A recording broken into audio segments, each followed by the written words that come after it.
Hello everyone, आज हम पढ़ने वाले हैं स्फेरिकल कैपेसिटर।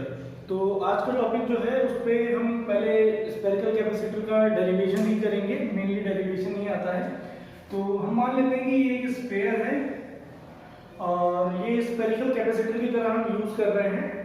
इस पे पॉजिटिव चार्जेस है हमारे पास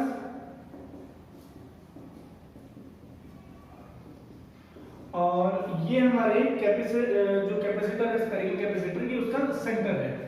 और इस सेंटर से जो हम रेडियस मान रहे हैं, यहाँ तक की रेडियस हमने r मान ली है। अब ये हमारे पास स्फेरिकल कैपेसिटर है, यहाँ पे प्लस चार्जेस है, तो यहाँ से जो इंटेंसिटी है वो बाहर की हो जाएगी। हमें यहाँ से इसका कैपेसिटेंस फाइंड आउट करना है कि स्फेरिकल कैपेसिटर का कैपेसिटेंस क्या होता है। तो यहाँ से अगर हम देखें तो जो भी हमारा मतलब फॉर्मूला था कैपेसिटेंस का, उसके फॉर्मूले में हमारे पास हमेशा क्या होता है, पोटेंशियल। कैपेसिटेंस इसके बराबर होता है Q बाय V। तो ये जो हमारा ये कैपेसिटर है, कैपेसिटर पे जितने भी प्लस चार्जेस हैं इनको हमने टोटल मान लिया Q। और पहले हम इसका पोटेंशियल निकाल लेते हैं। तो पोटेंशियल क्या होता है, किसी भी पॉइंट चार्ज, अगर इसको देखें हम एज अ पॉइंट चार्ज है तो उसका पोटेंशियल क्या हो जाएगा 1/4 pi epsilon naught Q by, क्योंकि इस पे चार्ज कितना है हमारे पास Q और इसका रेडियस हमारे पास कितना है कैपिटल R। तो ये हमारे पास क्या आ गया पोटेंशियल। अब हमें इसका कैपेसिटेंस निकालना है, हेंस द कैपेसिटेंस। तो कैपेसिटेंस की वैल्यू हमारे पास आ जाएगी Q बाय V। V की वैल्यू है हमारे पास 1/4 pi epsilon naught Q by R। तो ये Q से ये वाला Q हमने काट दिया, ऊपर चला गया। तो जो कैपेसिटेंस है that is 4 pi epsilon not into R। तो उस दिन में मैंने बताया था आपको, जो हमारा कैपेसिटेंस है वो डायमेंशन पे डिपेंड करता है। जितना ज्यादा डायमेंशन मतलब जितना बड़ा रेडियस करते जाएंगे आप इसका, उतना बड़ा आपका कैपेसिटेंस होता जाएगा। मतलब डायरेक्टली प्रोपोर्शनल है डायमेंशन के, जितना बड़ा आप कैपेसिटर लेंगे उतना बड़ा आपका यहाँ पे कैपेसिटेंस आ जाएगा। जो हमारा कैपेसिटेंस है that is depend upon R।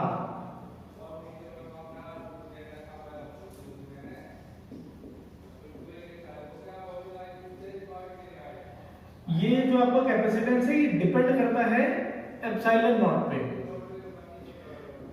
Depends on epsilon not. Epsilon not क्या है, एयर के लिए है। ये एयर के लिए परमिटिविटी है, कितना परमिट कर रहा है वो उसका मीडियम उस पे रोकने के लिए। तो जो आपका कैपेसिटेंस है वो डिपेंड करता है किस पे, परमिटिविटी पे। अगर ये अभी फिलहाल ये एयर के लिए है, एप्सिलॉन हम इसके लिए यूज करते हैं एयर के लिए। अभी एप्सिलॉन की वैल्यू अगर हम यहाँ पे रख दें तो एप्सिलॉन की वैल्यू आ जाएगी एप्सिलॉन इनटू एप्सिलॉन R, फिर हमें वैल्यू डालनी पड़ेगी आगे। तो ये अलग अलग मीडियम में कैपेसिटेंस भी अलग अलग चेंज होता रहता है। फिलहाल ये किसके लिए, एयर के लिए। अगर हम दूसरा मीडियम चेंज करेंगे तो हमारे पास कैपेसिटेंस भी दूसरे का आ जाएगा। लेकिन जो हमारे पास स्फेरिकल कैपेसिटर है ये यूज नहीं होता है मेनली। किस लिए यूज नहीं होता वो मैं समझा देता हूँ। जैसे जो स्फेरिकल कैपेसिटेंस है, एक्चुअली जो उसका कैपेसिटेंस है वो बहुत ज्यादा कम होता है अकॉर्डिंग टू इट्स साइज। जैसे कि फॉर एग्जांपल अगर हम मान लें कि हमें स्फेरिकल कैपेसिटर का कैपेसिटेंस चाहिए 1, तो कितना रेडियस रखना पड़ेगा कि इसका कैपेसिटेंस 1 आ जाएगा, या कितनी वैल्यू हमें रखनी पड़ेगी कुल मिला के यहाँ पे कि इसका कैपेसिटेंस 1 फैराड आ जाए। तो मान लेते हैं कि हमारे पास कैपेसिटेंस दिया हुआ 1 फैराड। तो यहाँ पे आपको हम रख देंगे 1 इज इक्वल टू आ जाएगा 4 पाई एप्सिलॉन नॉट इनटू R। तो R की वैल्यू अगर हम यहाँ से निकालें तो 1/4 पाई एप्सिलॉन नॉट की वैल्यू आ जाएगी। तो ये हमारा रेडियस आ रहा है। अब R की वैल्यू कितनी होती है, ये पहले से पढ़ते आ रहे हैं, कूलम्ब्स लॉ से पढ़ा है। R की वैल्यू होती है 9 × 10⁹ और रेडियस कैसा यूनिट होती है मीटर। तो हमको कितना रेडियस लेना पड़ेगा 9 × 10⁹ बहुत ज्यादा है ये।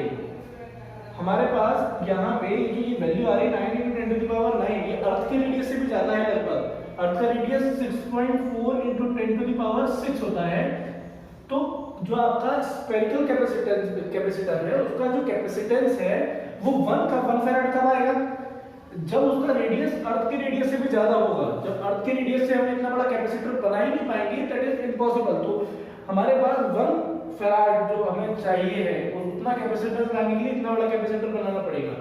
कि यहाँ पे जो स्फेरिकल कैपेसिटर है वो सक्सेसफुल नहीं हुआ, क्योंकि उसके अंदर 1 फैराड का कैपेसिटेंस लाने के लिए भी वो पॉसिबल नहीं हो पा रहा था, क्योंकि यहाँ पे रेडियस बहुत ज्यादा है।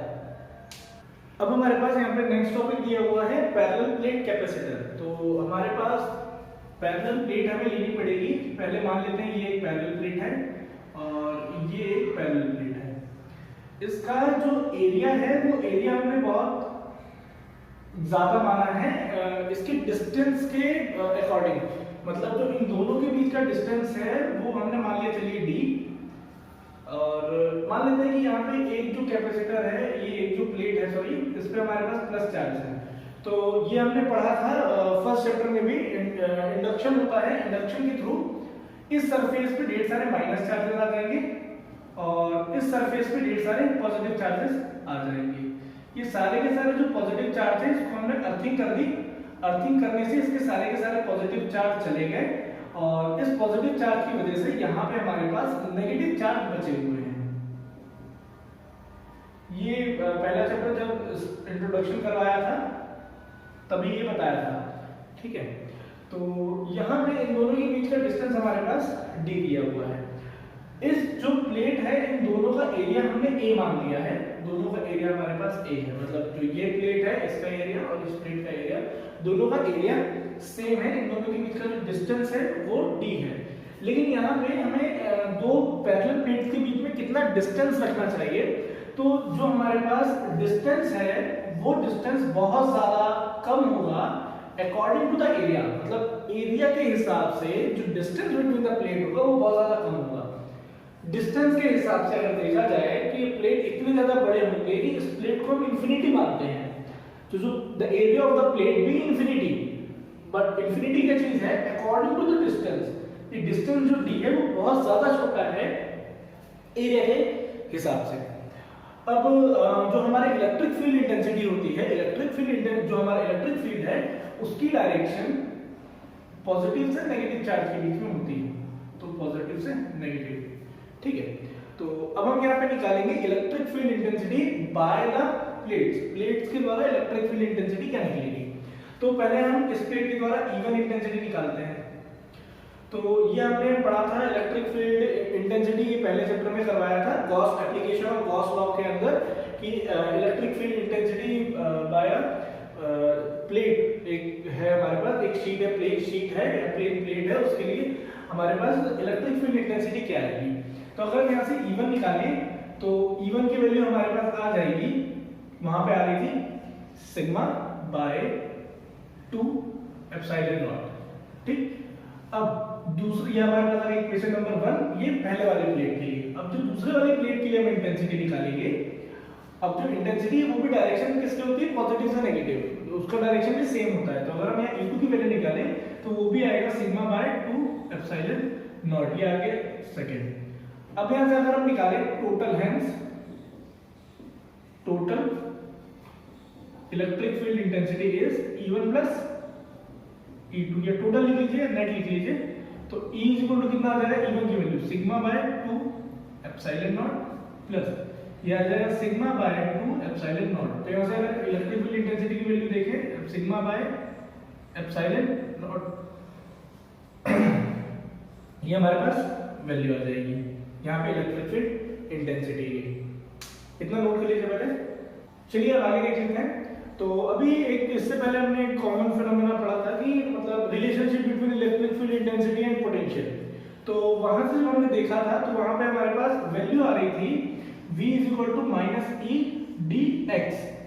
तो यहां से अगर हम देखें तो ये तो माइनस तो उसके डायरेक्शन को दिखा रहा था, तो वो डायरेक्शन तो हम हटा देते हैं, लेकिन जो dx था वो डिस्टेंस बिटवीन था कि डिस्टेंस कितना है। तो यहाँ पे जो हमारे पास डिस्टेंस है, डिस्टेंस दिया हुआ है d, तो यहाँ dx लेंगे, हम लेंगे क्या d। तो ये हमारे पास हेयर द पोटेंशियल, पोटेंशियल की वैल्यू हमें दी हुई है पोटेंशियल। तो यहाँ पर वैल्यू पुट कर देते हैं, v इज इक्वल टू आ जाएगा sigma by epsilon not into d, ये हमारे पास वैल्यू आ जाएगी v की। अब हम आखिरी में कैपेसिटेंस निकालेंगे। तो हमारे पास यहाँ पे कैपेसिटेंस की वैल्यू कितनी आई है, कैपेसिटेंस हमारे पास होता है Q अपॉन में V, तो कैपेसिटेंस हो जाएगा Q, क्योंकि यहाँ पे हमारे पास चार्ज हो गया Q, तो यहाँ पे हमारे पास पॉजिटिव था इसलिए पॉजिटिव चार्ज को ऐसे Q से दिखाएंगे प्लस Q, और ये वाला माइनस Q से दिखाएंगे। तो ये आपके पास आ गया Q, और V की वैल्यू है हमारे पास सिग्मा D, और नीचे दिया हुआ है एप्सिलॉन नॉट। तो यहाँ से अगर हम कैपेसिटेंस की वैल्यू निकालें तो हमारे पास आ जाएगा, ये वैल्यू ऊपर चली जाएगी Q एप्सिलॉन नॉट सिग्मा, और ये आ जाएगा हमारे पास क्या D, ये वैल्यू आ जाएगी हमारे पास, इसकी यूनिट होती है फैराड।